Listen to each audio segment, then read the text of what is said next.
नमस्कार।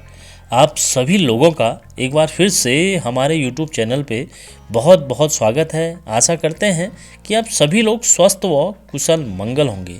जैसे कि आजकल आपको पता है कि हम नित्य शिव महापुराण का अध्ययन कर रहे हैं और उसी में रुद्र संहिता पार्वती खंड का अध्ययन कर रहे हैं और उसी में जो आज का क्रमांक है वो क्रमांक है शंकर द्वारा वृद्ध ब्राह्मण के रूप में पार्वती की परीक्षा। क्या है, बढ़ते हैं क्रमांक की ओर।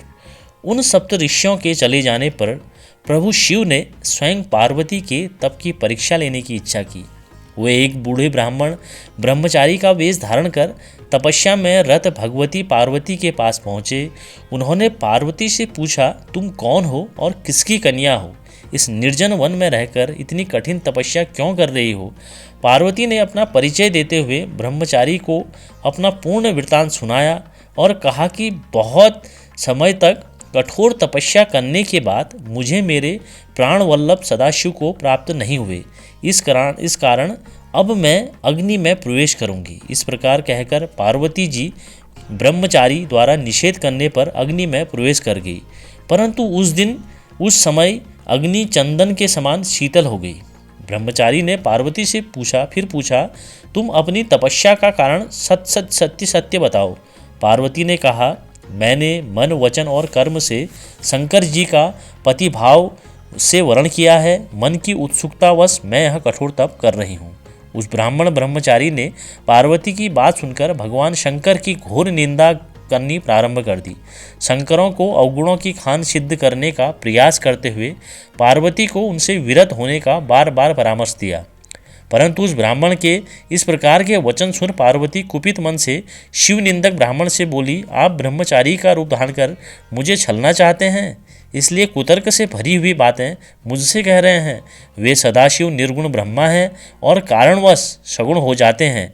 जो 7 जन्मों का दरिद्र हो तो वह भी यदि शंकर की सेवा करे तो उसे लोक में स्थिर रहने वाले लक्ष्मी की प्राप्ति होती है। जो पुरुष शिव तत्व को न जानकर शिव की निंदा करता है उसका जीवन पर्यंत संचित किया हुआ पुण्य भस्म हो जाता है। वे सज्जनों के प्रिय निर्विकारी प्रभु मेरे तो सर्वस्व हैं और मुझे अत्यंत प्रिय हैं। उन महात्मा सदाशिव की ब्रह्मा विष्णु भी किसी प्रकार क्षमता नहीं कर सकते। इस प्रकार कहती हुई वे गिरजापुत्री मौन हो गई और निर्विकार चित्त से शिव जी का ध्यान करने लगी। उन शिव ने जैसा पार्वती का ध्यान कर रही थी उसी प्रकार का अत्यंत सुंदर रूप धारण कर उन्हें दर्शन दिया और पुनः पार्वती से वे शिव कहने लगे, हे दृढ़ मन वाली, मैंने तुम्हारी अनेक प्रकार से परीक्षा की, मेरे इस अपराध के लिए क्षमा करो। मैंने तुम्हारी जैसी पतिव्रता सती त्रिलोक में कहीं नहीं देखी। हे शिवे, मैं सर्वथा तुम्हारे अधीन हूँ, तुम अपनी कामना पूर्ण करो। भगवान सदाशिव का वचन सुनकर और उनके परमानंदकारी रूप का दर्शन कर पार्वती जी परम आनंदित हो गई। इसके अनंतर पार्वती जी अपने घर के लिए प्रस्थान कर गई। वहाँ उनका पूर्ण स्वागत हुआ। माता मेनका पार्वती को पाकर विहल हो गई और घर में नित्य गान और उत्सव होने लगा। इसी बीच भगवान सदाशिव एक नटका रूप धारण कर वहाँ पधारे और अद्भुत लीलाओं का प्रदर्शन किया। मेनका नट की लीला से प्रसन्न होकर रत्नों से भरपूर उपहार उस नट के लिए लेकर आई। उस विलक्षण नट ने उसे स्वीकार नहीं किया और उसके बाद शिवा की याचना की। यह सुनकर मेनका अत्यंतिक कुपित हो गई और नट को वहाँ से हटाने का प्रयास किया। नट रूपी भगवान शंकर अपने स्थान पर आ पहुँचे। देवताओं की प्रेरणा से भगवान शंकर पुनः वैष्णव ब्राह्मण के वेश में हिमवान के यहाँ पधारे और शिव की निंदा करते हुए उनके दोषों का वर्णन किया। इसे सुनकर मेनका अत्यधिक दुखित हुई और वे पार्वती का विवाह शिव से करने के लिए किसी प्रकार तैयार नहीं हुई।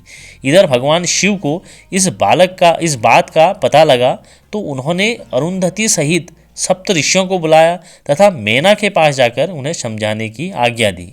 अरुंधति सहित सप्त ऋषियों ने शिव की आज्ञा से हिमवान के यहाँ पहुंचकर उन्हें समझाने का प्रयास किया।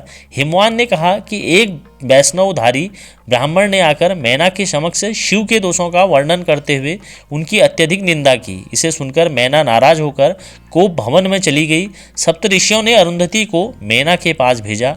अरुंधति को देखकर मैना उठ खड़ी हुई और अरुंधति ने भगवान सदाशिव की कई प्रकार से प्रशंसा करते हुए मैना को समझाया और अंततोगत्वा मैना और हिमवान भगवान शिव के साथ पार्वती का विवाह करने को राजी हो गई।